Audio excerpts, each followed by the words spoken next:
আংটিকে দেখে মনে হচ্ছে গোপাল ভাঁড়ের বোন।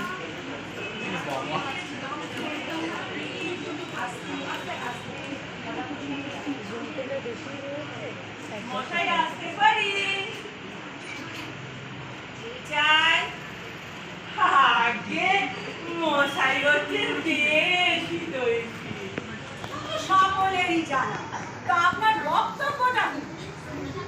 আপনি সাধারণের হিতের জন্য প্রাণপণ করে ওকালতি ব্যবসা চালাচ্ছে, এই তো? তাও কারোর অবিদিত নয়, কিন্তু আপনার বক্তব্যটা কি?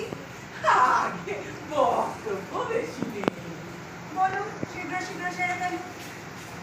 একটু বিবেচনা করে দেখলে আপনাকে স্বীকার করতেই হবে যে গানাত পরতরং নহি। শুনুন শুনুন, ওই স্বীকার এবং বিবেচনা, ওই দুটোর পূর্বে যে কথাটা বললে তার বাংলা অর্থ জানাটা অত্যন্ত আবশ্যক। ওটার বাংলা করে বলুন।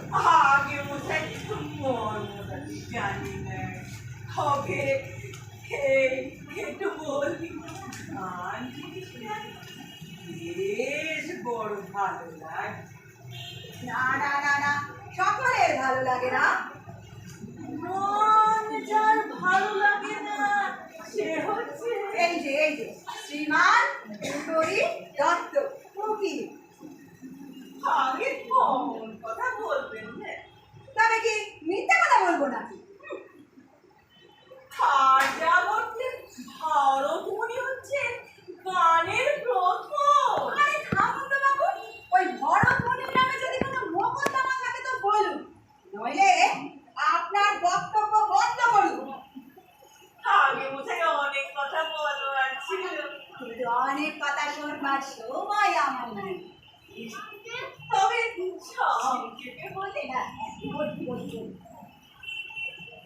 এই মহানগরীতে গানন্দ দেবী ধারণী নামে একটি সভা স্থাপন করা হয়েছে। বটে। সেই সভায় মহাশয়কে ও আচ্ছা আচ্ছা, বক্তৃতা দিতে হবে। থাকে না, না, তবে এই সভাপতি হতে হবে। থাকে দাও না। না, তবে তবে এই শুনুন শুনুন, ওই গান গাওয়া এবং গান শোনা এই দুটোই আমার দ্বারা কখনো হয়নি এবং হবে না, এ আমি আগে থেকেই বলে রাখি। আগে মহাশয়কে এই দুটি কোনটি করতে হবে। হবে না, তবে তবে কি করতে হবে? এই তিনটি চাঁদা। চাঁদা করেছে, এরপর কি সুবিধের লোক মনে হচ্ছে না?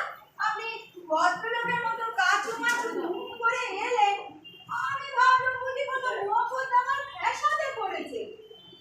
এখন চাঁদা, শুনুন শুনুন, আপনার ওই চাঁদার খাতাটি নিয়ে এক্ষুনি বিদায় হন। যান যান, বিদায় হন বলছি।